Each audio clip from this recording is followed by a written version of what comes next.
I don't use centralized exchanges, and I do not recommend you to use centralized exchanges. You will never see me promote Bybit here. You will never see me promote MEXC.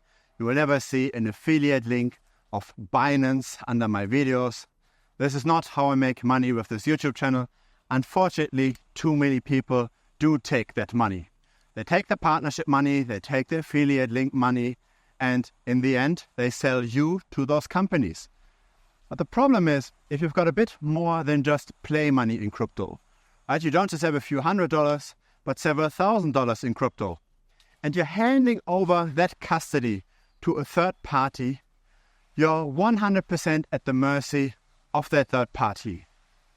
Imagine Binance would block you to pay out your money. They say our anti-money laundering systems have put a red flag on your account. You don't know why. There's no way to get that money out, right? You don't know who to sue because there's all kinds of entities. There's no real headquarter anymore. You don't know why the AML systems triggered. You don't know if that was for any reason real or not. Let's say you change your name slightly, right? Let's say you paid in and identified yourself with a passport, then the passport expired. They want a new passport, but let's say now you got a doctor title, so you're now not anymore Mr. ABC, but Dr. ABC. Maybe that's already enough of a mismatch for some random customer service representative to block your funds, right? You're now a different person suddenly, it's not an exact match. There are all kinds of funny things that are going on.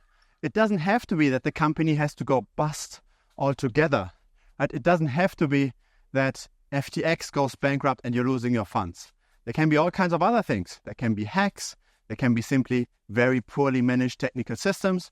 I've heard in the community here, right? In the Telegram community of Bitcoin Strategy, I've heard the story where somebody had funds on Coinbase and they couldn't pay it out because of a technical glitch. So there are several balances, right, for several different cryptocurrencies on his account. And one of those cryptocurrencies apparently had a slight negative balance for whatever reason. There was a slight negative balance of 0.0001, whatever it is, tokens. And the technical system didn't allow you to withdraw any other funds at the time because of that one negative balance. The problem is you couldn't top up that balance. You couldn't even pay to make that equal to zero. So now all your funds were stuck because of a technical error. And the problem was nobody in Coinbase support answered. So there's simply not enough people to handle all these problems. And usually when there is an issue, right, when a customer raises an issue, it's normally quite a bit of money that's been involved. So every ticket, every support ticket seems to be important, but there's not enough people to make this work for the company. And so in the end, you're simply just waiting for the company, hoping that they give you your money back. And it might not happen. So why go through all of this struggle? Right? Why do this? A lot of people do this simply out of convenience. Like they don't want to learn how to use Web3. They don't want to learn how to use a hardware wallet. They maybe don't want to pay the gas fees if the amounts they're investing are too small. That I can somewhat understand. But still, if you've got some money in crypto and it's somewhat of a serious topic for you, I think there's nothing better than going fully decentralized. And the only ways to on and offboard should be via an over-the-counter dealer, via an over-the-counter company that does this for a living. So you give them cash, and you go with a big bunch of cash to them. They send you the crypto and vice versa. If you want to offboard, you send them the crypto and they either wire transfer you the funds, alternatively they give you cash. Right? There's all kinds of ways to go around the restrictive banking system, to go around those third-party custody problems. And you really want to do this because in the end, you don't know how much you can trust those companies. The largest companies can be broke, and even the smaller companies, right, that might not be that much levered, you don't know how safe they are. You don't know if they protect themselves against hacks. I know this from a lot of people, also very close people. They had their funds on a centralized exchange, lost several Bitcoin because of it a few years ago. And yeah, imagine they still would have had those Bitcoin right now. So they would be way, way more wealthy. And that's all because out of convenience, because you didn't take the time to buy a hardware wallet.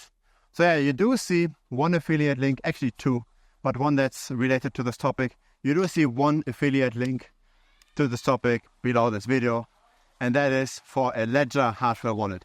Now, is Ledger the best hardware wallet? People can talk about this. There are some issues with Ledger as well. But it's at least one hardware wallet. It's relatively easy to use. A lot of people trust it.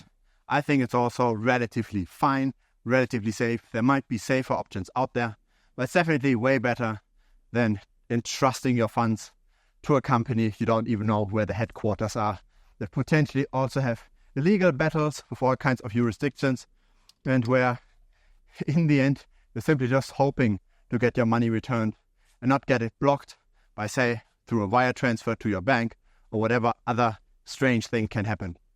So I don't know, for example, how this now works in the UK. That would be quite interesting. In case you're in the UK and you're a Binance customer, that would be quite interesting. Because I know a few years ago, the UK apparently banned Binance. Or let's say the banks in the UK banned transfers to Binance. Now what happened? It would be very interesting to know what happened with all the UK customers that had funds in Binance. Would UK banks still allow transfers from Binance to the bank account, so we're able to actually cash out? Or what actually happened? Imagine the regulation changes in the way that you can't cash out anymore your money from those centralized exchanges. It's not impossible, right? Especially now that Bitcoin hits those all-time highs again. There's going to be more attention on crypto. There's going to be more scrutiny. Maybe some countries that are very anti-crypto are going to block those transfers. If you're dealing just with small over-the-counter companies, you don't have that problem, right? You can directly do cash transfers, or at least there's not going to be that many eyes from the government or from the banks to block those specific entities. Your comments around this are very much appreciated as well. Feel free to put it down below. A like would be very much appreciated as well. And see you next time. Feel free to subscribe. Cheers.